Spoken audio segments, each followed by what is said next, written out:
আমাদের বকুলতলায় ভিড় জমেছে, বসেছে মেলা, দেখতে যাব আমি তুমি। এক্স্যাক্টলি, আমরা কিন্তু মেলায় ঘুরু করতে গেছি। দেখো, মেয়েও রেডি হয়ে অলরেডি আমরা মেলার দোরগোড়াতেই দাঁড়িয়েছি। সবাইকে নিজেদেরকে দেখিয়ে দিলাম। কত ভিড়, কত রাশ, দেখতেই পাচ্ছ। সবাই হাঁটু হাঁটু করে মেলা দেখতে যাচ্ছে। এই মেলাটা কিন্তু আমাদের আসানসোলে রামস্যার মাঠে।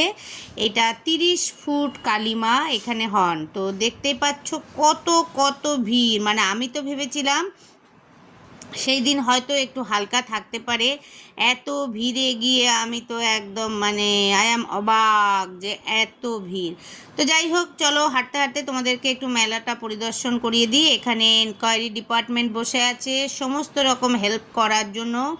কোনো জাতি নয়, কোনো ধর্ম নয়, কোনো পার্টি নয়, সব কিছুর বিনিময়ে ওনারা খোলা দাঁড় করে রেখেছেন যে যার কোনো প্রবলেম হবে, যে কোনো সহযোগিতা চায় তা যেতে পারবে। এবং ঢুকেই দেখো কি ভিড়, কেউ আইসক্রিমে, কেউ কুলফি, সব কিছুতেই কিন্তু প্রত্যেকটা স্টলে স্টলে ভিড়। তো পুরো ভিডিওটাই আমি করেছি, কিন্তু এত লং ভিডিও দিলে বিপদ আছে।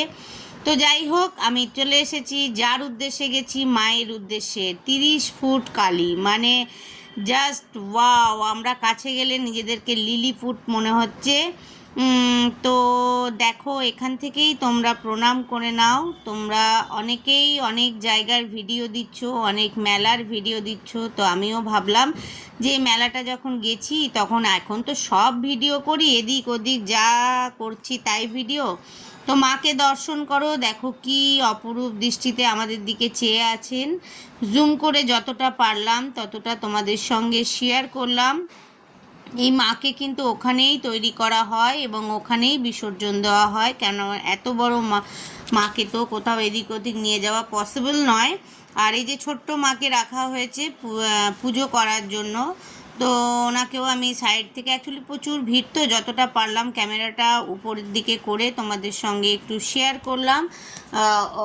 তো দেখো, এরপরে মেলা মানে খাওয়ার স্টল। খাওয়ার স্টল না বসলে তো মেলার কোনো কমপ্লিটই নয়। দোলনা না বসলে কিন্তু মেলা কোনো কমপ্লিট নয়। তো চারিদিকে ঘুগনি, চারিদিকে রোল, চাউমিন, চিকেন, মোমো, মানে একদম ভরা পরিবার, ভরা। এই দেখো, দোলনাটা তো দেখতেই পাচ্ছ।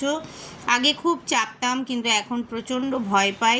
তো এখন ওই জন্য দোলনা থেকে একটু দূরেই থাকি। তো তোমাদের সঙ্গে শেয়ার করলাম। তোমাদের কেমন লাগলো অবশ্যই জানিও। প্রত্যেকটা মানুষ হচ্ছে সমস্ত নিজেদের চিন্তা ত্যাগ করে এই মেলায় আনন্দ করতে এসেছে। তো এইভাবেই আনন্দ করুক, ভালো থাকো।